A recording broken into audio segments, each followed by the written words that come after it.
And so they brought me a lifetime that was appropriate for that intention of meeting that fear. And it wasn't this lifetime, it was the one immediately preceding this lifetime. And I remember reviewing that life in incredible detail, and then I remember saying yes, and then I remember accepting the veil. Okay, so the veil is just a word for the constraints that we take on and wear in consciousness. Because so becoming physical, incarnating, is like diving into a very, very dense set of constraints that are not intrinsic to the being. They're artificial, you could say. And so the veil is like, the way I experienced it was like surrendering my power to like a cloak of separation and not knowing. And the way that it felt was like a plummet in the vibration of my being. That was to be my body, but I was still a fetus. I wasn't born, I hadn't been physically born yet. But even though that was the case, within moments, I don't know how long, but very short amount of time, I responded in fear. And I'm like, I am not doing this. There is no way I'm going to put up with this for a lifetime. And so I immediately summoned my might, my strength, my spiritual strength, and I fought my way out past the veil. It's like I punched back through it. And I succeeded in doing that, but I immediately had a life review. And I became aware that I had killed the fetus that was to be my body. I had killed the body in rejecting the veil. And I saw that in doing that, I had heaped grief upon the mother. The mother was experiencing grief. And because of the grief I heaped on her, hundreds of other people in her life, their journeys would all be made more difficult because I had heaped grief on her through my rejection.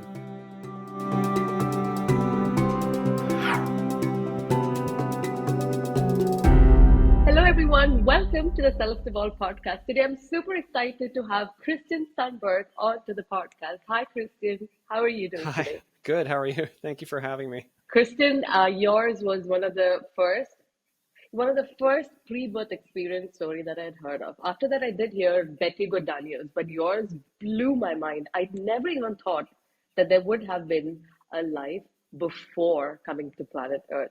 So I'm super thrilled for you to share your story with us. Can you tell us what inspired you, or what were those things that led you to remember your pre-birth experience, and what happened? Sure. Thank you. So I was also surprised. So I'll share in language, but I just always have to disclaim that language cannot possibly speak to this. Words are so limited and so limiting. You know, they're forms, symbols that belong to our local world and all of the assumptions here. And we transcend that context entirely. So I just have to say that first, because it's not like we can just say some words and, oh, now we've fully described it. It's not possible to do that. So go ahead. When you spoke about that, right? I recently, because I have brought a lot of a lot of people who share their experience, and there is this famous guru called Sadhguru in India, and do you know him? I know of him. Okay, so he was on the Joe Rogan's podcast, and Joe Rogan asked him to talk about his experience where he seemed to have met extraterrestrials or something like channeling, something like that. So he said, why do you want me to talk about it? Because it would all come like mumbo jumbo. And he said that in India, we don't pass information through books. It's oral. Because he said that even if God comes down and tells something to you, by the time I jot it down, the meaning would change. So what's the point? Yes. No, absolutely. And I felt like that with my book, actually. I felt like, how can I even write anything? It's just wrong as soon as we put words on it. It's so big. It's so vast. Yes. So I recognize that. So I know you've gone on so many podcasts talking about it, but I love hearing the story. So don't have to miss any details. We have time. And I know you do have to go back to work too. But No, it's fine. This is the most important. Yeah. So, so my body is 44 years old right now. And when I was 30 years old, I took up a long-term meditation practice. And after several months of meditation, I began to have non-physical experiences, out-of-body experiences.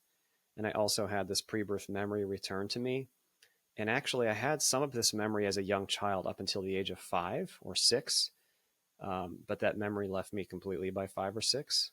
And it was something that I remember choosing to bring some memory in this time. I still forgot it between the ages of 5 and 30. And when it returned at the age of 30, I didn't share for 8 years or so, because I'm a working professional. And it's the kind of thing you just don't talk about. But since I've come out of the closet, as it were, I've met so many amazing people, and I've realized I'm definitely not alone in this. You mentioned you've heard maybe a couple other pre-birth experiences. I've probably met 50 or so other pre-birth experiencers by now, and many Wow. of them validate many details of what I experienced. So, yeah, it's definitely I'm definitely not alone. Okay, so I'll jump right in. I know this sounds strange. Please do interrupt. If anything comes to mind.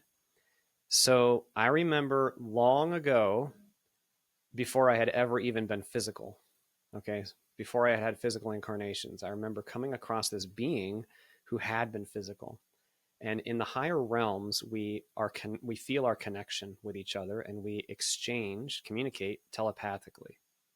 So I could just feel from him this incredible freedom and power and joy.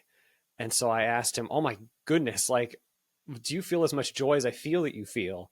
And he shared with me, yes. I like dove down into his being, and I felt this incredible richness and vibrancy. I don't know how to describe this. And I asked, "How did you become this? How did you do this? Like, what could you possibly have done to know and feel and, engender or something, actualize this much joy and freedom? Like, how?" And he shared with me many things, but chief among them was that he had lived physical lifetimes. And there was a physical life that he lived where he had a pain in his body, some kind of sickness or illness. And it lasted with him for years. And the way that he chose to meet that experience, the way he chose to allow it, process it, work with it, it just allowed this, and enabled this certain refinement of his being. It's the only way I can describe it. He deepened, he refined, and I was like, I want to do that. I want to do that. I want to do that. Like, I was so inspired. And at Wait, first, so yeah, you're go ahead. saying that this is not on Earth. This is before Correct. Earth. This is definitely not on Earth. This is very, very, very long time ago. Does it feel like Earth? Like, is it like a room? Like like No. so there's structures around? Are you all Well, flying? okay, so there are different reality systems, and they all Okay. have their own rules, and they all have their own context. Mm-hmm. So it's very difficult to describe from Earth, because on Earth, we think reality means certain things. We think reality is a bunch of places and objects.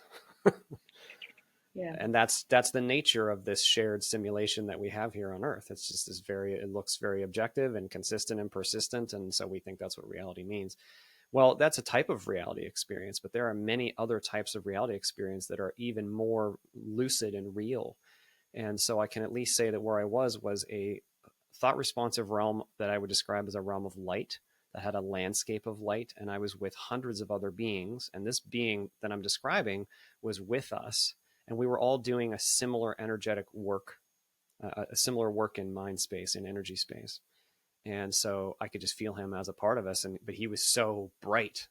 He could be seen. It was visual, very much visual too. And I could see this, like, it was like a bright golden light. I don't know how to describe this. It was like his being was just radiating this, depth of quality. I don't know. It's very difficult to describe. So if you like, does it mean like, I know there are like different dimensions that they talk about in Hinduism as well. There's different lokas. Is it one of those lokas? Is it like a dimension? Yeah, it's a different dimension. Yeah, so consciousness is first, and it creates and engages dimensions. Earth is Our whole universe is just one dimension. There are many other dimensions. You could think of it like, different, maybe, uh, you know frequencies on a radio station or something.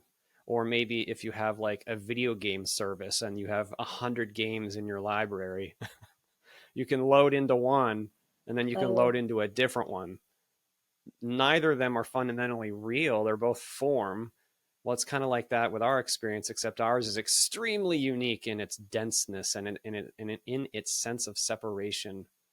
And that sense of separation is very unusual. Like we feel separate here on Earth. That's very unusual. Most other systems we actively feel and know are connecting this with each other. so That's just an right. example. Okay, got it. A video game sounds like the perfect example. Okay, and then what happened? Okay, so I don't remember right after that. He told me to go talk to my guides, and I don't remember right after that. I'm still quite veiled. Okay, but I know that I lived many times. I had many physical experiences, and I found this being later, and I shared with him. See, I'm on the path. Like I'm doing this, and he was encouraging. Like I wasn't all the way there yet, um, but I was on the path, and he was very encouraging to me. So most of my pre-birth memories of a time that was somewhat immediately preceding this life and the one just before this, Hmm. where I had taken a long break in between lives, and this is so hard to describe because then we want to know about the environment, right? Well, it was like I was in a realm of golden light where I was connected to so many other things, systems, beings. It was so free, so joyful, so blissful, restful, you could say. Very alive and active, but also of such deep peace. And I remember this guide coming to me over and over every once in a while and asking, "Are you ready to go back yet? Are you ready to go back yet?" And just putting him off. Like it wasn't like pestering. It was just reminding me of my own intention. Hmm. Like basically just, "Are you ready?" And eventually saying, "Yes, I'm ready to go back." And then reviewing with this guide my state. Hmm. So like who I am, what I had known, what I had experienced, what I understood, at the being level, not just intellectually. I mean, like as a being, what I really understood. And so it was like kind of appraising, like, well, what would be best for me to do next? And the thing that was most optimal for me to work on. I don't like the words work on because this is not a task, and we don't have to do this. We don't have to do any of this. We're totally free. but the but the one thing that would be most useful for me to experience and to re-engage was very obvious. It was this very specific low vibration fear. It was a fear that had bested me in a previous lifetime. And that fear, so because fear gives rise to ego. And so in that life, I was in a very egoic person, and I Hmm. caused a lot of damage to other people because of my ego. And so it was easy to see that. And I was like, oh man, okay. Like it was almost like a joke how easy it was to identify. And so they brought me a lifetime that was appropriate for that intention of meeting that fear. And it wasn't this lifetime, it was the one immediately preceding this lifetime. And I remember reviewing that life in incredible detail. And then I remember saying yes. And then I remember accepting the veil. Okay. So the veil is just a word for the constraints that we take on and wear in consciousness. Because so becoming physical, incarnating is like diving into a very, very dense set of constraints that are not intrinsic to the being. They're artificial, you could say. And so the veil is like the way I experienced it was like surrendering my power to like a cloak of separation and not knowing. And the way that it felt was like a plummet in the vibration of my being. So from a very, very high vibration place, down, down, down, lower, lower, lower, lower, lower. Like imagine if you have like a sound amplifier that produces a pitch and it starts at a high pitch like, and then you turn down the knob, and Hmm. then when you get to the Hmm. bottom, you turn it down more, and then more, and then more, and then more, more, more, more, more, more, more, more, more. That's how it felt. It just kept going and going. How low, low, low, low, low vibration the step into the physical felt, and having all of my knowing cut off and all of my connectedness disappear. And I then felt extremely alone and very dense and very dark. And I was only there, so I was in the womb. I was in I was in the body that was to be my body, but I was still a fetus. I wasn't born, I hadn't been physically born yet. But even though that was the case, within moments, I don't know how long, but very short amount of time, I responded in fear. And I'm like, I am not doing this. There is no way I'm going to put up with this for a lifetime. And so I immediately summoned my might, my strength, my spiritual strength, and I fought my way out past the veil. It's like I punched back through it. And I succeeded in doing that, but I immediately had a life review, and I became aware that I had killed the fetus that was to be my body. I had killed the body in rejecting the veil. And I saw that in doing that, I had heaped grief upon the mother. The mother was experiencing grief. And because of the grief I heaped on her, hundreds of other people in her life their journeys would all be made more difficult because I had heaped grief on her through my rejection. And I could see that ripple in the pond. And, so from that state of being, you can see it's okay. Like there's nothing actually wrong, truly wrong. It's okay. It's just a big play. But I also could see very objectively, like, oh man, I got a lot of fear. I got to do something about this. Because I went in with these good intentions, but I could see that the actual effect I had was simply that I added difficulty to the lives of the players in the game that I respected so much, So I still wanted to do this, meet this fear. So eventually they brought me this lifetime as Cristian. And this life was not quite as appropriate as the first one would have been, actually. The first one was a really good match, a good contextual match and biological match. Whereas this life was okay. It was pretty good. But it wasn't quite as perfect, but it was good enough. It would suffice for me to meet this fear. And I remember reviewing this life in incredible detail. Sorry, go ahead. So how soon did this happen? I mean, you had, can you dive a little bit deeper? So you were into the fetus, right? And then you pulled out of it. My first question was, can everybody do that? Can everyone just do that? It I don't sounds know. I okay. don't know. All I know is I said nope, and I caused the fetus to die Sounds like you did. by breaking the veil. It was like I broke the veil. Sounds like at a young age you were able to do samadhi. I mean, sounds like samadhi, right? All the yogis talk about how they could, Mm. you know. So then you came out of the life review, and then there was no punishment. Like, how did it feel going through the life review? Did you feel sad? Did you feel Yeah, no, guilty? I would not use the word guilt in the human sense. That's not how it works. Hmm. But you could just say it's deep knowing and understanding and seeing. But wisdom is not automatic, actually. It's just you can see all the data. I could Hmm. see exactly the impact I had. So it wasn't like, so I did have feeling in response along the lines of, oh my gosh, like wow, I have a lot of fear. I could see that I had a lot of fear. There was no denying it. I could see the actual effect I had. Like I went in with these intentions, but it was like the system which records everything. The Akashic records, you could say, even in Hmm. the, I could see the effect very clearly that I had, and it was very full and very complete and very rich. And so there was no denying, oh, that's actually what I did, which means that's actually who I am, you see. Hmm. Like I understood, oh, I am that way. So I wouldn't use the word guilt, but I would say there was definitely a soul level recognition. I mean, regret is not a bad word. Hmm. I mean, I guess you could call it regret, but not regret in the human egoic sense. Yeah, it's hard to describe, but there's definitely an emotional and I mean not intellectual, but a mind knowing, an understanding knowing, Hmm. and as a result of the review of how we impacted the life. It sounded like, I mean, in the past, I would have thought that people keep coming incarnating because they felt bad about what they did in the previous life.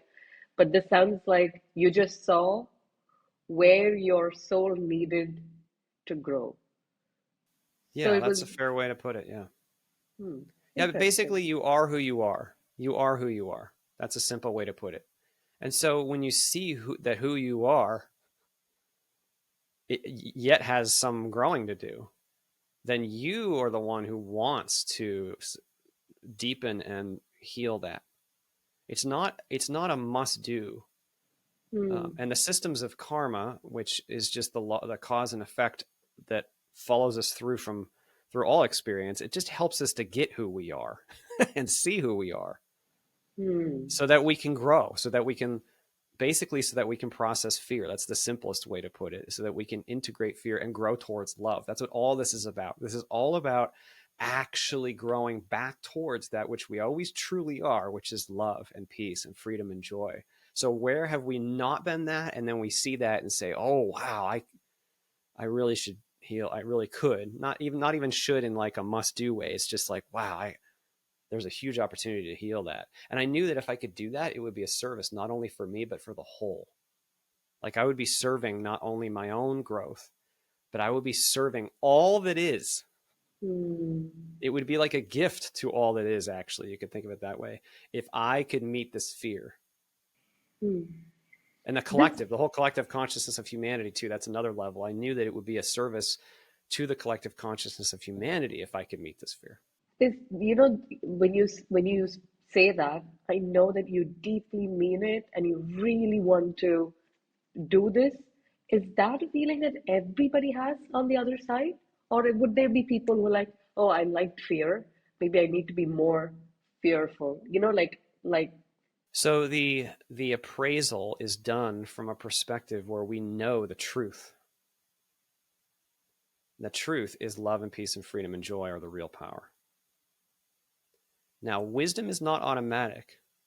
hmm, We always get to choose yeah. what to do and how to respond. We always get to choose. But from that vantage point, our motivation is from a much clearer vantage point. Here on earth, we're veiled and we feel separate and we have fear, and so we have ego, and so we think of things in terms of ego response. Well, that's not the situation when we view it from a non-constrained vantage point. We Hmm, can see so clearly, but we still get to make the choice. Like, I could put it this way: ownership is still your choice. hmm. Yeah, you can, but the data's there. Like the system's going to show you exactly who you were. Okay. And then you get to decide what to do with it. You get to decide what to do with it. And it's through, and as we evolve, we recognize, oh, I need to own my crap, and I really should actualize love, because that is the wise true power. Love, not fear. Hmm, hmm. Fear rejects, fear runs away. Love doesn't reject, it doesn't run away. So I mean, we are still on the same thing. So, I see that there's a group of people who want to instill more fear. Is this like a completely different, are they from a different dimension or something who want to keep enforcing fear on people and then feed off of fear? Mm. No, it's just that there's a crap load of fear in our dimension, because Mm, the constraints are so high here, the mm, constraints of biology and the constraints of linear time and discrete location and feeling separate from each other and feeling pain that you seemingly can't escape, right? Our system is so rigorous. It just means, because the level of rigor is so high, it means there's a high opportunity for fear to be provoked. And mm, fear will then respond by trying to grab whatever power it can through ego. And then ego will try to build systems of control and scare other people and all that stuff. It's a little bit like if you say, like, going to Mount Everest and climbing the mountain. It's really cold up on Mount Everest. There's mm, not a lot of air. Not everyone is capable of really keeping their wits about them and staying strong in that environment. It's hard. The earth mm, context is like that. It's hard. I mean, it's not intrinsically hard. It's just neutral and dense, very, very, very dense and limiting. And in that context, many players, souls, simply aren't evolved enough yet to meet all of this context without fear and with love instead. And so where fear rises up, we do all sorts of ego shenanigans that rise out of fear. All the us versus them thinking, all the judgments, all the blame, all the control, all the rejection. And there's thousands and thousands of layers of how that expresses. It all still boils down to a root quality of intention that's not in alignment with our true nature. That's why the theme quality of intention is so important, by the way. What I mean mm, is, We are here to wield an intention. That means make choices that are in alignment with the truth, which is love and peace and freedom and joy beyond all measure, Hmm. rather than fear and ego and rejection. Hmm. Interesting. So once you saw that, how soon did you incarnate on as Christian Sundberg? So time is not the same there. Oh, We are Linear time is a creation.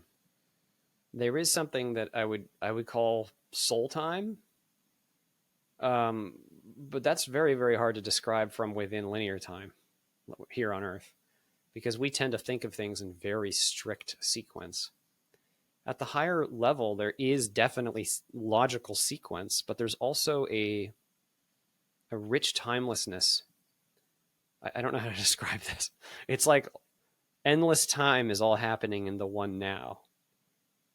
So how do you describe how much time passed between in that state? It's very difficult to describe. I can at least say that it felt, oh my gosh, I mean, I there's layers to it. It felt long, but it also felt quite short because I know it's not much of an answer because how do I describe but I was in this deep state. Okay, so I spent time doing other things. Maybe that would help.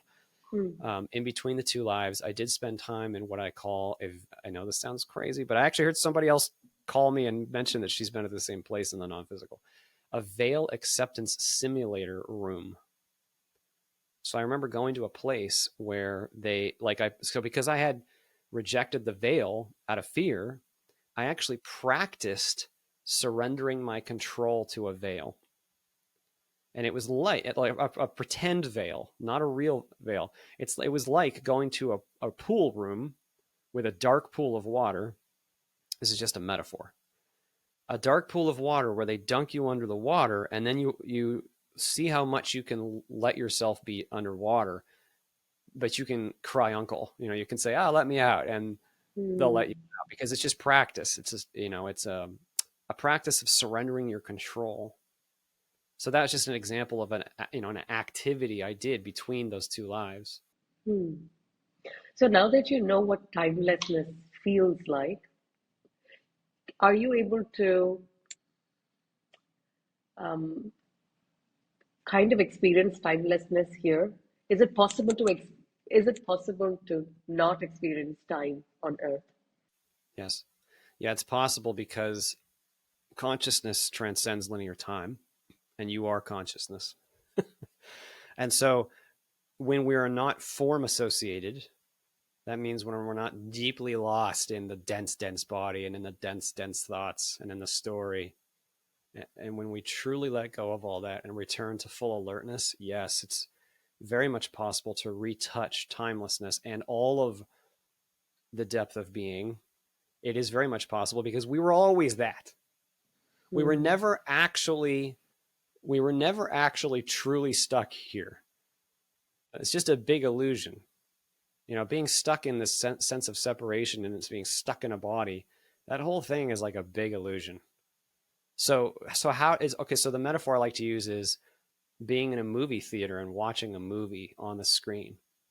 When you're watching the movie, you might forget you're in the theater because you're really, really engrossed in the movie. You're focused on the movie. You're hearing all the sounds. You're seeing all the sights. You're thinking about the plot. It's really rich. It's got your attention. Okay, so somebody might ask, well, can you know what it's like to be outside of the movie while you're watching the movie? Yes, because you were always just in the theater in the first place. The Hmm. shift takes place in consciousness back to being the being in the chair.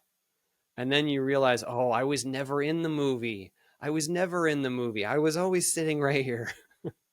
And that part of you is connected to timelessness. You are working, I'm working too, and I constantly feel I don't have enough time. Is this now I understood that you can think, like sometimes in my meditation too, I look at things from a different perspective, but time still goes on. There's still not enough time. Have you figured out a way to escape time? Time is an artifact. So it's not a thing that you have to escape. I think that's important because if you assume time is a thing and you have to escape it, that's already wrong. so so it's just that consciousness is what is. And so there's an Eckhart Tolle quote, something like I forget the exact way he words this, but he promotes one conscious breath. Mm. And I think he says something like, there is no time anyway. In one breath of touching, that is sufficient, Mm. because the linear time is arising within the awareness, not the other way around. So I'm careful to try to say, oh, there's a process and you just do this process and that's how you escape linear time. No. I mean, I experience linear time commonly every day to day as I go about my earthly activity. It's almost like, though, if we let go of the physical form, Mm. the deeper part of us just sneaks up on its own. It's not like we go get it. It's like we fall back into what was already there. And then suddenly there's this incredible unfolding. I don't want to make this too stimulating to the ego, but it is bliss to unfold consciousness from the dense pain of the body and the thoughts.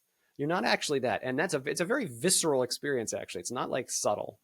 It's Mm. very, very, very real and blissful. But it's always there. It's the stuff that consciousness is made of.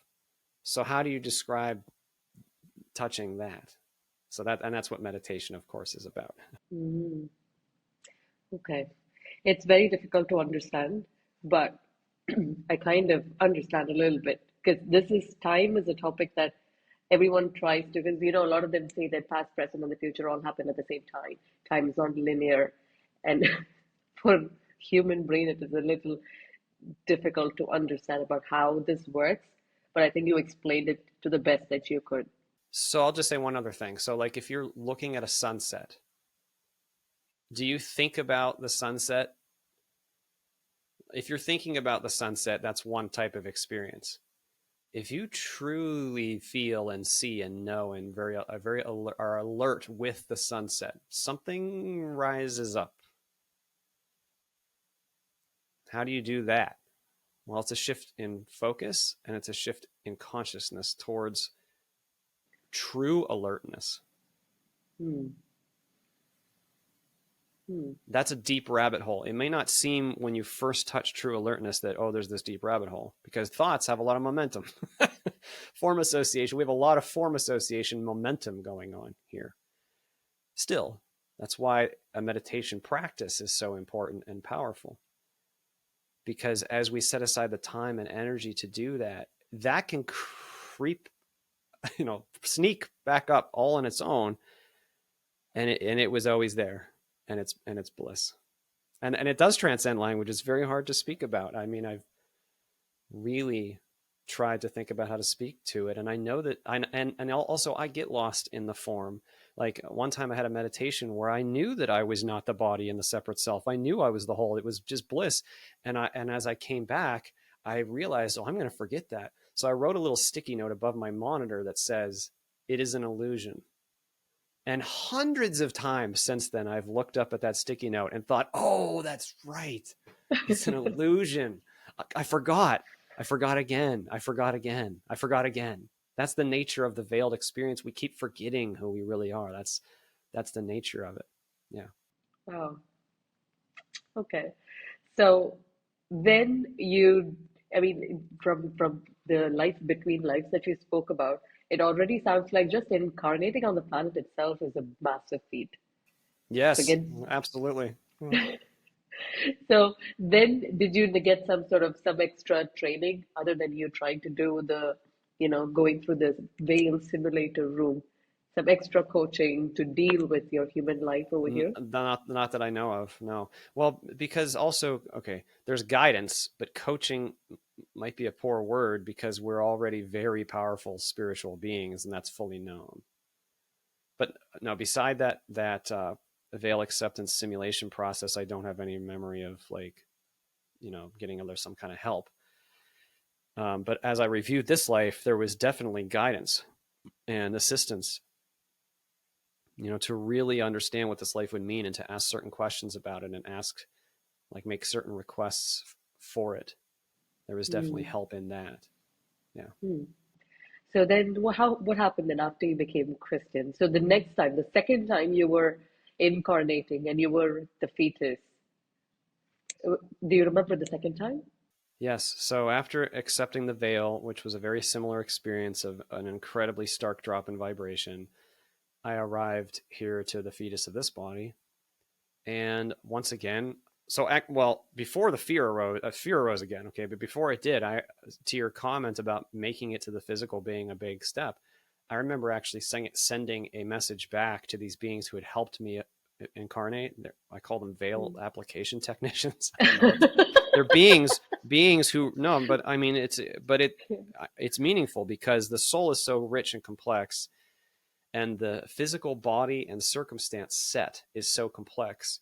They do this organic thing of like making the veil fit for you. The veil is not cold hard rule, it's organic, it's for you. You know, so they have to make the veil fit and match. So they did that for me. And so after I accepted the veil and arrived to the womb, I remember sending one message back. Did it take? You know, did the veil take? Did I successfully accept it? Because once you're veiled, you can't see anything. You don't know. You don't have access to your knowing anymore. I was blind, so I didn't know if the veil had took. I just knew I was in this state. And they sent one message back, yes. And I actually felt accomplished. Because I knew that even making it to Earth is like as crazy big accomplishment just to even be here. Because it's so dense. So, like when we talk about abortion, they say that there's no life in the fetus till it's a certain age and something.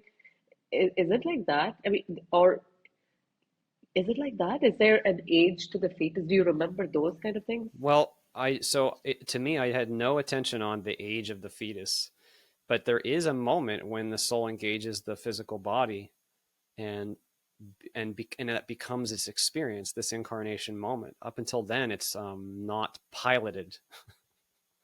Like Okay. the body has no pilot.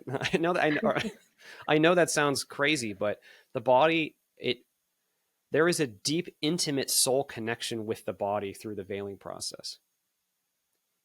Like the body is the soul is the life engine of the body. So once it's connected, it's the thing that's driving it, and the DNA has something to do with it. I remember knowing there's like this coding in the body, and I assume that's DNA. Anyway, there's this intimate connection that occurs, and that's at some point. And for me, I don't know when in the gestation, but for Mm. me, it felt early because it felt like I was in the womb a super long time before I was born. If I had to Mm. completely guess, this is just a guess, I would guess 12 or 13 weeks maybe into pregnancy, but I really don't know. I just know that it felt like I was in the womb for a very long time before I was actually physically born. Mm. And do you remember the being born part? Like, do you remember? So does the baby go through pain? I experienced pain, yes. Do you But remember I all didn't know that? what was going on. I didn't know what was going on. It was very stimulating, very bright, very cold. I remember circumcision. I remember that was pain. And I remember being super, super curious. Like just so curious at what is happening. Who are all these? I didn't know intellectual understanding, but I knew that the nurses were beings of some kind. They were doing something. And the nurses were the first ones I remember looking at and feeling. I felt love for the nurses. I didn't know who they Mm. were, Mm. but I felt love for them.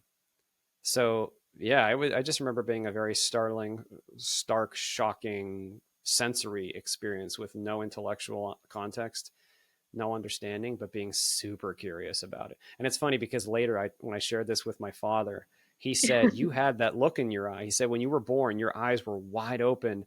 And he said, "You were the most curious being I'd ever seen." And I remember that. I remember just being like, Yeah. what is happening here? Yeah. So did you, so as a child, would you, usually they say that when they come next to the mom, that's when the child feels calm. So how does the mom look like? Can you I don't recognize? have, yeah, there were only like, my memory is not like a complete picture. There's like moments and feelings and images and I remember the presence of my mom, but I don't have like any visual, I remember being close to my mother, but that's it. I don't remember any other detail about that. This is so cool. I love listening to all of this. Okay. And then what happened? So the veil came, but then you still remembered your pre-birth. And then at the age of 5, you stopped remembering.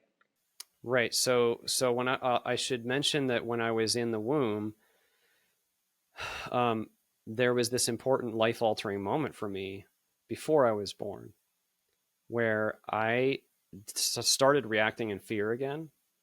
And I was like, I'm not doing this. I'm not doing this. Screw this. And so once again, I began to summon my might to fight my way out.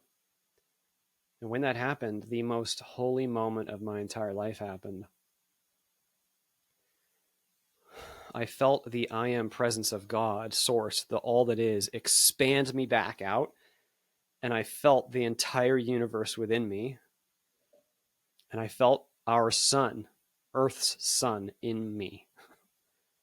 And it was raging with bliss. It was burning with this alive consciousness. And it was alive. I say burning, not in the physical sense. I know the sun Mm, burns mm, physically. I'm not talking mm. about that. I'm talking about in consciousness. It was this bliss that was just churning. And all of the universe was within me. And the great presence, the great, God, what we call God, said to me, this is still what you are. You can never not be this. And that completely calmed me because I was fighting because I thought I had lost all that I am. And I saw, oh, I haven't lost all that I am. You see? So I stopped fighting and I surrendered into being in the womb. So I'm just including that because for me, that moment is the most holy moment that I've experienced. And also, I should say that when my body was 10 days old as a baby, I had some kind of asphyxiation, because I had some kind of like respiratory infection and I turned blue and I couldn't breathe. My parents rushed my body to the hospital and they baptized me in the hospital. So I don't know of having any near death experience to my knowledge, but I always wonder if maybe that had something to do with this, because that was like a near death type experience and that was close to birth. So anyway, that's just conjecture. I don't know. All I know is that that moment of being shown what we truly are is the most important message that I want to share. Mm. Yeah, because it's not just me. Okay. Like I'm happy to share my experience, but that's not what's most important. What's most important is what we really are, folks. All of us. We are multidimensional beings of love and joy. We are not human. Like we are having a human experience, but we don't need to be afraid. That is the important message. That's really, really what I want to lift up.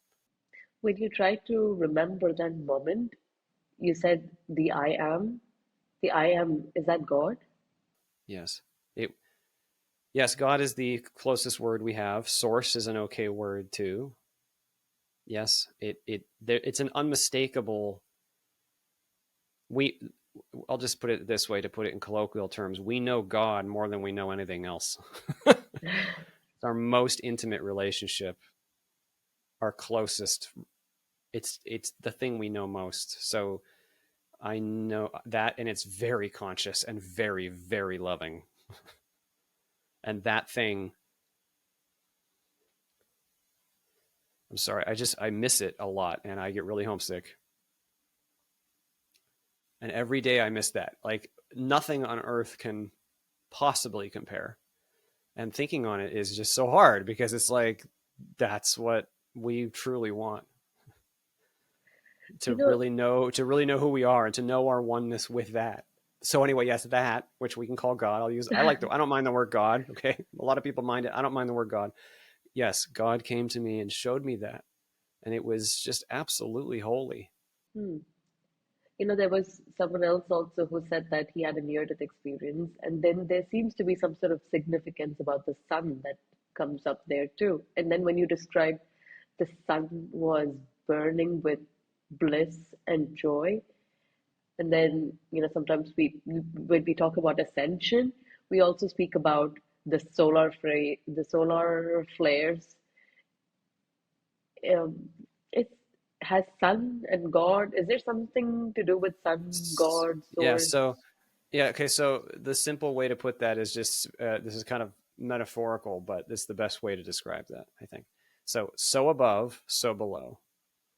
And the reason I say that is because the physical is a reflection of higher truth. And in the higher state, the source is like the sun. It is the center of all things. It is the light that radiates out the light of beingness that gives rise to all things, gives birth to all things, provides energy to all things. A sun is our physical representation of that in our system. It doesn't mean that the sun is God. It's more like a symbol. It's more like a metaphor, like a living conscious. It's more like a physical metaphor, because the sun gives life to the planet, kind of thing. It shines over the earth. It is like a reference point for all life here, and an energy source. And the source is that for us spiritually. I'm not sure if you would know the answer to this, but I'm just going to try anyway. In Hinduism, there is Brahma, Vishnu, Shiva, etc. Is this all God? So ultimately, ultimately every single thing is the one thing. Like there is not really a true distinction. There is the one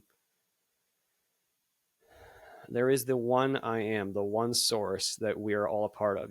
So metaphorically, it's like the ocean. Everything is the ocean of consciousness. But within the ocean, there may be many currents, many tides, many processes, many changes in salinity and temperature, and all these distinctions in an ocean that make it unique.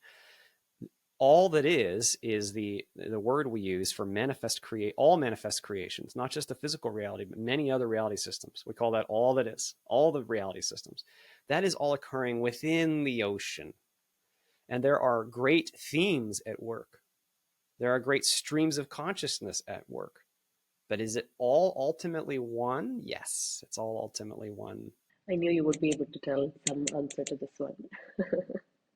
Like to put it simply, duality itself is created. It's not fundamental. And so then we create depictions and representations of aspects of duality because it's quite integral to our simulation. But it's not integral to consciousness itself, spirit itself. So it's like because it's a simulation, sometimes we want to simulate God as well here in the physical. So we try to come up with these different avatars. Yes. So okay. So because here in the world of form, we are addicted to form. Yeah. We think about colors and shapes and people and names and places, and that's reality now. So when we want to put a name on, a form on, a belief on, that which transcends all form, that's what we do. We create a name, we create a belief, we create a symbol. That's okay. There's actually some power in that because consciousness is the fundamental power, but when it thinks through form and when it operates through form, then form can be helpful for us. I've heard that, like the Bashar will call that a permission slip. Like we give ourselves a permission slip to point towards the divine by using the word God. That's okay. That's fine. That's good. Because we seem to be beings of form right now. So form is what we have to work with. So I'm not throwing out all of our traditions. Our traditions are very meaningful. They're very powerful locally. It's just that we tend to get stuck in the form, and then we tend to not see the full size, the full picture, because then we think it's only this name and not that name, only this tradition and not that tradition, only this object and not that object. No, because as soon as we do that, we've become lost in thinking the form has fundamental reality, and it doesn't. The thing that does have fundamental reality gives rise to the form. It gives rise to that which is subsequent. Yeah, you can't give firstness to that which is subsequent. Wow, you explained that so well. All right, so now you're back in the incarnation. You had a near-death experience probably, and that's Maybe, I when. don't know. Yeah, I don't know how to categorize it, but my body had nearly died. Yes. And then what happened Yeah. after all So of that? then I don't have much memory for the first couple of years. I remember a few things, just spotty memories of getting my diaper changed and things. But then as I got a little older, I remember learning how to walk quite well. And I remember expecting that aspects of our higher nature would apply here. I assumed, just as an example, that we would be able to feel each other's emotions on Earth. because in higher systems, our connection is telepathic. It's all known. It's all felt. And so there was this moment, I've shared this before, but there was this moment when I was in a diaper learning how to walk when my parents had a neighbor over to the house, and there was this funky music on the record player at my house. And I remember really enjoying the music and feeling funky. And I told the visitor, watch me dance. And I started shaking my little butt at the couch. And I was trying to share with her how I was feeling. And she just walked away unimpressed. And it occurred to me she could not feel what I was sending her, what I was feeling. And when I realized she could not feel what I was feeling, I was like, oh my gosh, where am I? What is this reality system where we can't feel each other's emotions? It was actually scary. I felt fear as a response because I realized, oh my gosh, I'm in a state of crazy separation. What the heck is going on? As a baby. as a whatever age you Yeah. are when you're learning how to walk. I remember thinking that. And other things, like I just assumed, this is a common expectation I had, that teachers or leaders would be loving and wise. And the higher you were in society, that would mean you were more loving and wise. So if you were the teacher of a classroom, you were loving and wise. And if you were like the mayor of a city, you must be really loving and wise. And if you were the president of the United States, you must be the most loving and wise person. That is not how it works on Earth. That is not our current situation. But see, in higher systems, that's more how it is. Love and wisdom are the power. They're known as the power. So it's not. So we don't need to think of it like in terms of hierarchy or authority. It's simply, though, that when you're loving or wise, that you tend to fulfill a role in which you have more ability to help. When I heard this first time on the other podcast where you said that you thought that when you go up in the hierarchy, that's when you become more loving. And when that's not the case, at first I didn't understand. When I first heard it on your podcast, I didn't understand how love is actually powerful. But then, see, I got a thumbs up. But then, after speaking to podcasters, and then every time I have fear and I speak to them, they try to take out the fear in me through different, not podcasters, I mean, guests, where I ask my daily struggles. They try to take the fear out of me. And then you realize that actually why love is powerful. Can I comment on that? Of course. Yes. So because okay, so we got to get firstness first again. Okay, now on Earth, we tend to think that which has power is the rules of the simulation. Gravity has power, linear time has power.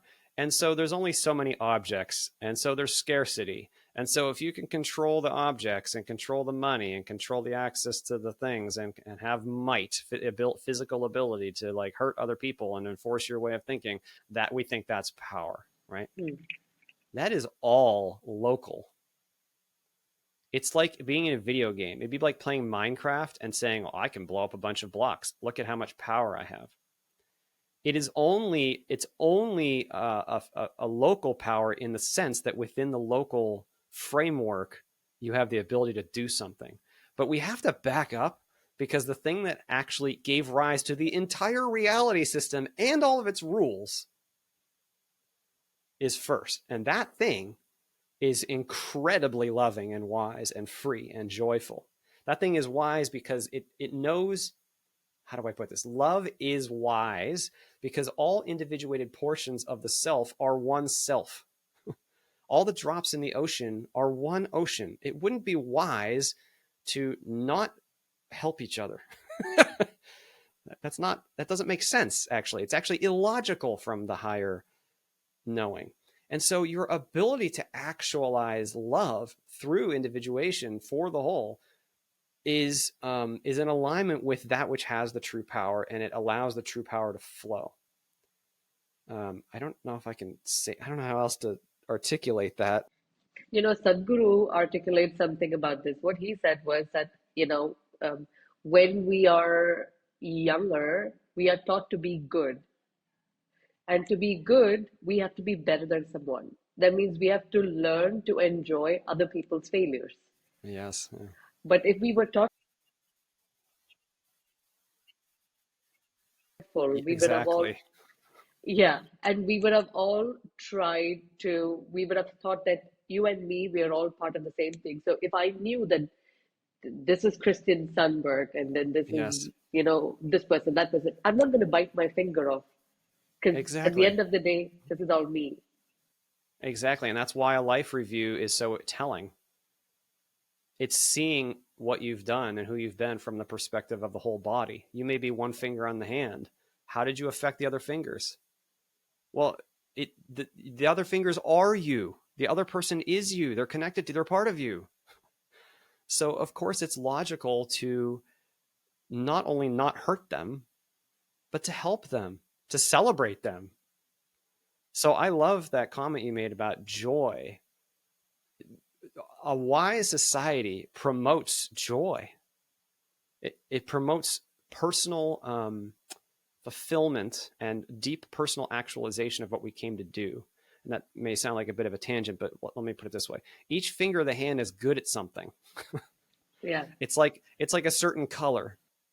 Okay, so we are called to be our authentic true selves in the exact way that we are, because it's the way being our true selves is the best way we can serve the whole and fulfill our piece of the puzzle for the whole. So a successful society will see that in each person and promote it and help each person to live a way that is full for them.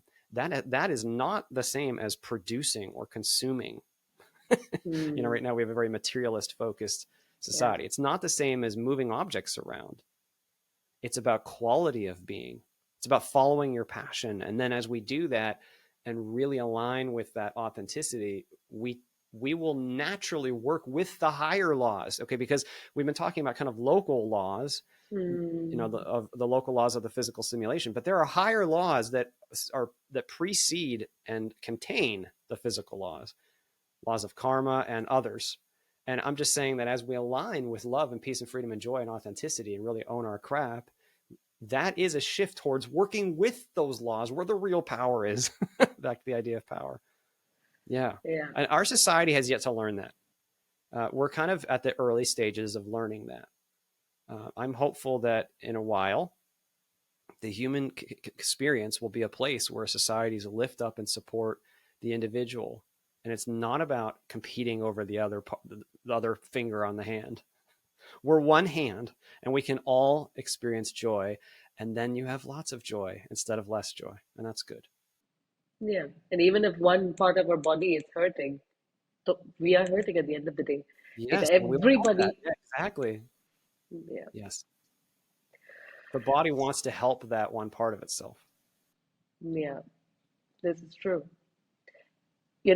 So coming back to your story, at what point did you remember the rest of it again? Yeah. At the age of 30. So that memory left me completely by around the age of 5, maybe 6. And so I had no awareness of that at all from much of my early adult life. And I went through life, like kind of in a standard traditional way. And I had my own religious belief system. And at the age of 30, when I went through my awakening, I realized that, wow, my picture was way too small. And I went through a very humbling, um, kind of personally shattering shift, a worldview shattering shift, as I realized, oh, I'm not even human. Oh my gosh, I had my beliefs were way too small, and as I went through that, I want to lift up. It's not that I went and got this experience and pulled it out of a filing cabinet alone. It's not that. It's that's a consequence. It's a result. What was first is I went and found out who I am. Hmm. I just went and searched, what is my consciousness, with no expectation. Hmm. No expectation. Just a very objective, alert investigation. What am I beneath thought? And I did that deeply at the age of 30. And after a few months, I had my first non physical experience. And it was so darn eye opening that I kept going, because I was like, this is real. Like, this is real. Like, this is not pretend. I'm a very historically intellectual person. I'm very skeptical. And I had this experience and I was like, well, this is real. Like, I really am bigger than this body and this physical simulation. Like, holy crap, everybody needs to know this. you know Wait, so let's just go back a little bit. something triggered the awakening. What triggered the awakening, and what did that awakening feel like? The awakening is just a word I use for that um, shift in consciousness. So what triggered it for me was like, so circumstantially, what triggered it was I came across the work of the physicist and consciousness explorer Tom Campbell.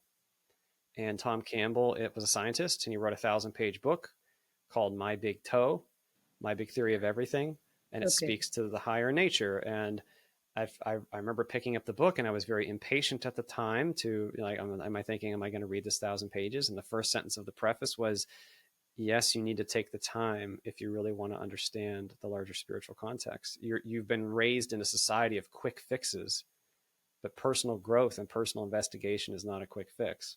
And I Hmm. was like, wow, this guy knows me. So I read his book, but the most important thing that he recommended was go meditate. Go see. Don't believe me. Don't take what I'm saying at face value. Go find out for yourself. And I love that advice. I recommend that wholeheartedly. Don't believe me. Hmm. Go investigate what you really are beneath thought. So as I did that, the awakening was a shift in consciousness that I went through over time, weeks, months. But I would say that really there was quite a large unfolding within a year. I really went through that unfolding process. And once you unfold, you can't put it back in the box. Yeah. The consciousness doesn't go back in the box. So after that occurred, I occasionally would have non-physical experiences, or I would have experiences where I know this sounds wild, but I would engage with at the soul level with somebody I knew on Earth, and they would confirm something for me that in the Hmm. physical that would be impossible for me to otherwise know. So I got those personal validations. And the out of body experiences were more real than this. I mean, they're more real than this. So it was like it was just I went through this process and the shift. Now I soon found out not everybody wants to necessarily hear about that. So like I said, I didn't share for about 8 years. But then right before I did share, I just felt this intuitive knowing, like, okay, the ground is just fertile enough now. Like the time and the human race is going through an awakening. And so it was just early enough in the awakening where sharing this can be helpful now. So I did. I shared about maybe 6 or 7 years ago now, and I've shared many times since. I also felt the book begin to arrive to me. I was receiving intuitive chunks of what I knew would be a book, and I just felt this deep bone level calling. Like I cannot describe the depth of this calling that I felt to get this book physical. And I don't take credit for it. It was not just me. It was more like through me. I just enabled. It was almost like as I went through my own awakening, Spirit was like, this is why that, and write that down. And I would do that in chunks. And I never sat down. I never once sat down and said, I'm going to write a book. Every time it was like Spirit was like, here's a chunk. And I'm like, crap, I have to go write that down like right now. And it would just flow out in a specific language. In a And then specific after, language. yeah, like the way that I would, the wording, I felt a guidance in the wording. Hmm. Yeah. And so then even after 6 years, when I organized the book, because it's not organized in a very standard way, it's a very non-linear book, but I felt that's the way it should be presented. I felt spiritual guidance, like this goes here, this goes there. And I'm like, okay, man. Okay. And then I just knew that it had to happen. And then once I pressed publish, I really felt like, oh my gosh, this is physical now. I can walk away. It's okay if one person reads this. That's fine. It's not about scope. Now, since then, it has taken on a very significant scope, actually. But that's not. I've never been my focus. My focus has always been just be here, just communicate, and just arrive. And so that's what I've been doing since. When, like, how did you know that 7 years ago it is time? Were I was people, driving. because Yeah, go ahead. I came across this just like last year, and I thought that I was the first person to come across this. I love Yeah, I understand. spirituality, you know. But then I Yeah. realized that people were talking about it for years. Then I saw that this was actually written in the ancient books. Yes. So, Yes. you know, Yeah. It's so not a new idea. Yeah. yeah, I mean, I thought that when I started my podcast, it's just gonna go viral because I'm talking about something like crazy new stuff, and everyone's gonna be. But it didn't get viral. But these concepts are not new. So how did you know that this is? Did you get like a thing? Okay, now is time. Did you get like an Yeah, I alert got or it. something? Yes, I got an intuitive alert. I was driving down the highway, and it And was then, like, and it was like, it was like these intuitive nudges, which I now understand because they're not the same as thoughts or imagining. They're very clear and deep and full and complete and quick. It takes some discernment to recognize the intuitive allowing. So I just knew I could feel like it was like I said, it was like I felt like the ground. It was like the ground was becoming more fertile. The soil was becoming more fertile, and it was like, okay, we just passed the threshold where there's enough fertility where this is, because if you share something, it could, because it can be not helpful for people actually to have their belief system so deeply challenged. hmm, And I don't want to be not helpful. I'd like to primarily be helpful. And I recognize that by sharing, people might have their belief system shaken up. I went through that. I applaud the bravery it takes to challenge your old materialist belief system or your religious belief system and really see that, wow, this is real and this is bigger than that. I went through that myself for sure. So yeah, I just felt this intuitive nudge, like now's the time. And the first time that I shared my experience, it was with Mira Kelly, who happened to be Wayne Dyer's past life regressionist. I shared with her and I went for a walk. And you may have heard me share before, and I didn't share it here in this interview, but in my pre-birth experience, I reviewed this life like millions and millions of possibilities for what might happen. It was like if you took a tree and laid it on its side and you started at the thick point and you worked your way out to the branches, I could see all the millions and millions of possibilities of what this life might be. And after I first shared, I was going for a walk and I felt this shift in the branch had occurred because I had made the choice to share. So oh, I had picked a path, and like basically it was like there was no going back. Because I was hesitant at the time. yeah. But now I can't imagine having not shared because I have met so many amazing, beautiful people. Like the connections I've made. I mean, the awakening is happening. And this is a beautiful thing to share. This is wonderful news. And I'm not afraid of how I might be judged and egoic, like, or how someone at my work might respond or someone on the street or something. Like, I'm not worried about that. I'm not even human. What am I worried about? That was part of what I kind of came to understand before I shared. It was like, wait a minute, I'm not even human. Why am I afraid of like how someone might judge my words or my face? Or I'm not afraid of any of that. No, there is no human to be judged actually.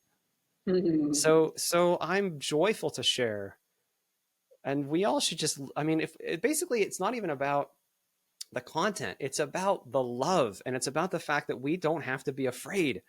Our world needs that message. We True. need to hear that message, and we need to remind each other. And there are times when it's hard. I mean, I have difficult times. A few weeks ago I had I have lots of chronic issues in my body that have come up, and I had this pain that was just quite terrible for a few weeks. I had a lung collapse in my 20s, and sometimes I have internal issues. And I know, I mean, in the depth of that, I could see, wow, it is not easy to remember here. This pain is so intense. But the thing is, we always are consciousness. We always have the choice of how to respond. And we need to remind each other of that power. Like, I am so passionate about that because it is good, wonderful news who we really are. And that can empower us no matter what is arising. Oh, it is a wonderful message. When you said good news, I just, the image of this good news Bible popped up. The Bible is written good news. Yep, I know. This is the And real good news. The irony is, I'll just say, wait, one comment on that. The irony, so I was raised in a Christian context and I was very deeply committed to my Christian tradition for a long time. In fact, I almost went to seminary in my 20s and I did not because even then I felt intuitively like, I don't know if this is a full picture. mm, But even today, I go to a Christian church. I enjoy the Christian tradition. I come from that background. But I have been surprised to discover that, at least in my own walk, it's the Christian, at least in my own context, it's the Christians who are the most judgmental of me. And that's okay. I agree to that. But it's interesting being kind of turned on by your own community, so to speak. And the irony, and I am absolutely not comparing myself to Jesus, okay? But I'm just going to say the irony, though, is this is what Jesus shared. Yeah. The true good news that we have nothing to fear and we are beings of love and we are loved. That's right. And Jesus used a different language. He used the metaphors of his day. The one message is the one message. It's not my message. Like you Yeah. said, it's been written in the spiritual books throughout the centuries. It's the message. It's just the Yeah. message.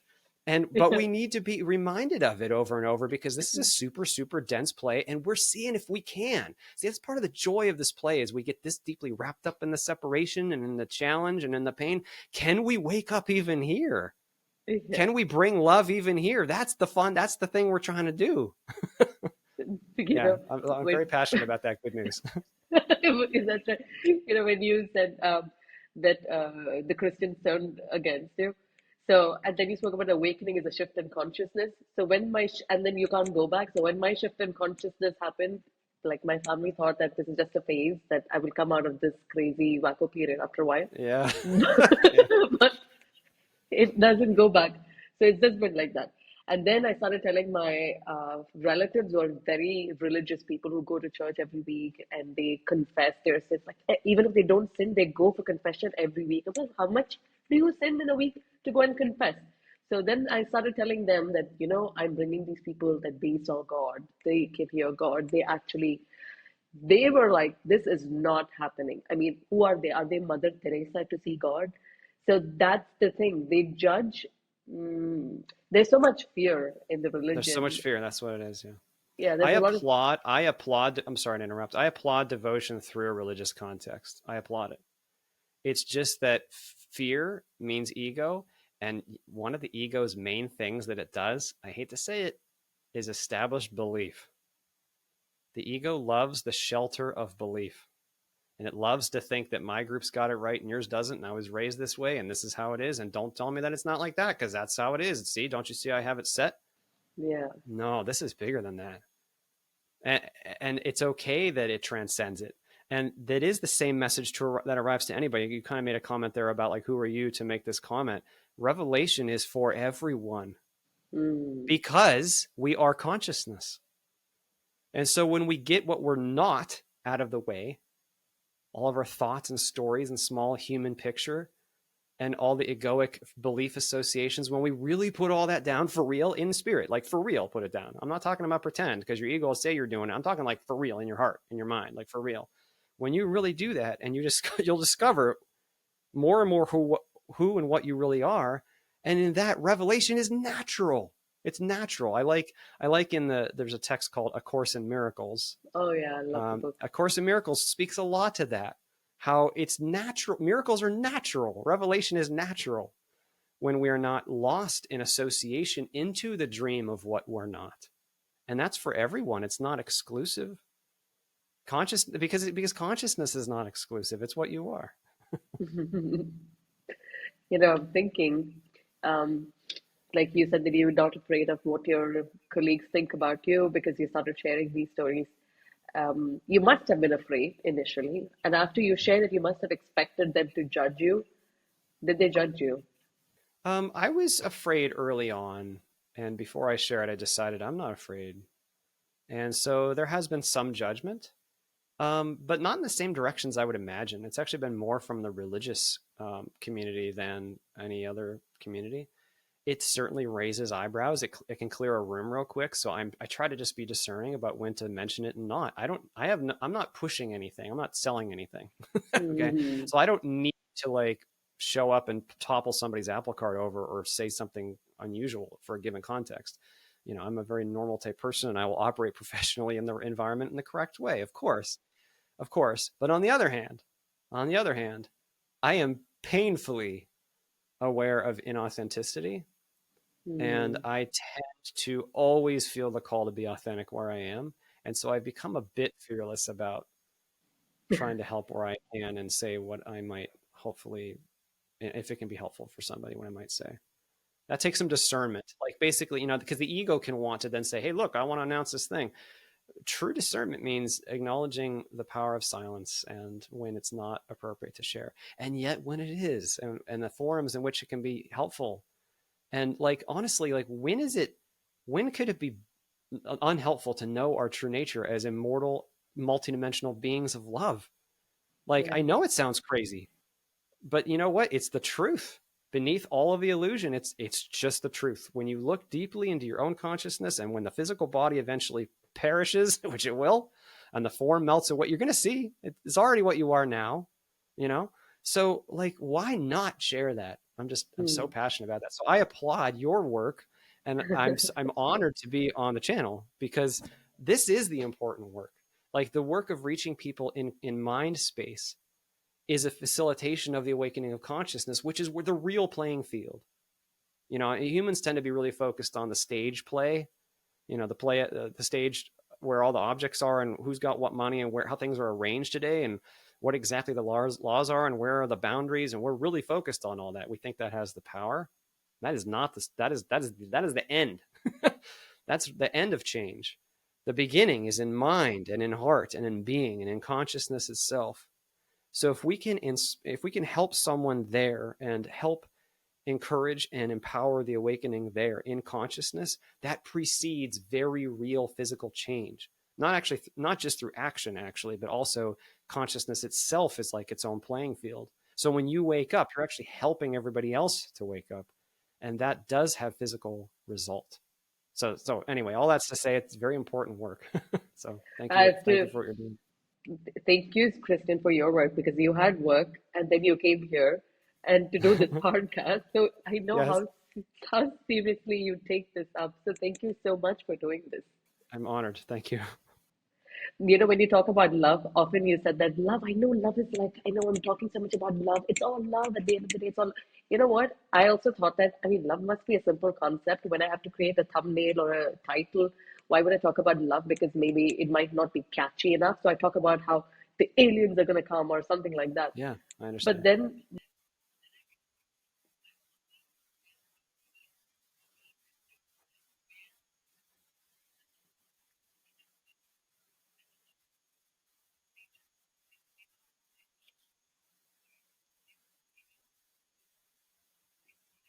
Hmm. Yeah, I would. Yeah, I. That's a great comment, and I would lift up. It's not really just the basics, because love is very, very deep. It's a deep topic. It's not a simple. See, the intellectual mind will think, "Oh, the idea of love is just a feeling, and now we're done." No, yeah, no, yeah, you're right. we're talking about spirit itself, consciousness itself. Love is a synonym for it. It's its nature, and consciousness itself has preceded all things, and there is a lot going on in all things. There's a lot of content, a lot of richness, a lot of complexity. So I'm lifting that up because you know, it's hard to talk about. We only have a few Hmm. words, but the Hmm. topic of love itself is incredibly rich. And actually, the exploration of consciousness ends up being an exploration of love. And in fact, the way that we engage in the physical reality and how we hold the forms of the physical reality in our consciousness ends up being an exercise of love, of joy. Because when we really meet the physical with that full presence, that full authenticity, that openness, when we really do that, it's amazing what a beautiful, blissful candy store even the dense physical reality can become. And it's okay if it's not. It's okay if it's not, but it can be that way because that is intrinsic to our true nature. So anyway, I'm just saying it's a very deep topic. It's not just a simple like a simple feeling. And so how do Hmm. we talk about that? Like there's so few words. That's what my book, A Walk in the Physical, is an attempt to do. Put some words on it in a nonlinear way to try to help the individual find that one sentence that will help them where they are in their own unfolding towards love. But that's a very personal and complex thing. So today, before going on the podcast, I asked them, my guests and my followers on Instagram, if there's one question you want to ask Kristen, what would you want to ask? And they wanted to ask you, would you come back again? Of course. Oh, you mean to Earth? Oh, I thought you Yeah, meant on the to podcast. not on the podcast, to Earth. Okay. Um, yes. Okay, but here's that's an important question. There's some meat to that question. From the human level, I can't say accurately because I know that I'm veiled. I know that I can't see clearly when I'm this deep in the weeds. if I have a moment of ego, I might say no because this hurts and this is limiting and screw that, right? But that is not the way. The true way is non-rejection. The true way is service. So I don't know what that will mean. I don't know what choosing love might mean from the higher vantage point between lives. I can't possibly see that from here while I'm so deeply veiled. Hmm. But I suspect that a return is likely. It's, but I don't know. I don't know from here. If I was to say no, that would be rejection. And if I reject it, I'm not judging. It's not a judgment to say you're rejecting something in life. This place is freaking hard. It's cold on Mount Everest, right? It's okay to say I don't like the cold. Okay, but rejection is still rejection, and it almost always means there's something still you haven't integrated yet here. There's some learning, experiential learning, not intellectual learning, yet to occur. It's true. If I say that I'm never going to come back to Earth again, I'll probably have 1,000 extra lifetimes over here. Well, okay, so but again, but it's interesting because people will say that because I often hear, well, just tell me what I can do to not return because I don't want to come back 1,000 times. I want to be done. Yeah, that's right. But the quality of the intention of that statement is rejection. Yeah, So it's yeah, backwards. It's you're backwards. right. The real work is it doesn't have to take 1,000 lifetimes.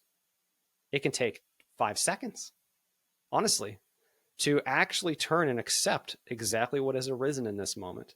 Oh, but what if I'm sick? Exactly then. That's the opportunity moment. What if I have pain? Exactly then. Say yes then. Because if you do it then, you're doing it for all the nows. And then in parentheses, and then you don't have to do it anymore. But you don't say yes to it in order to not come back, because that would be rejection. You say yes to it fully, to say yes to it, no matter how long it wants to stay. Full acceptance. And then that is what transmutes it, you see.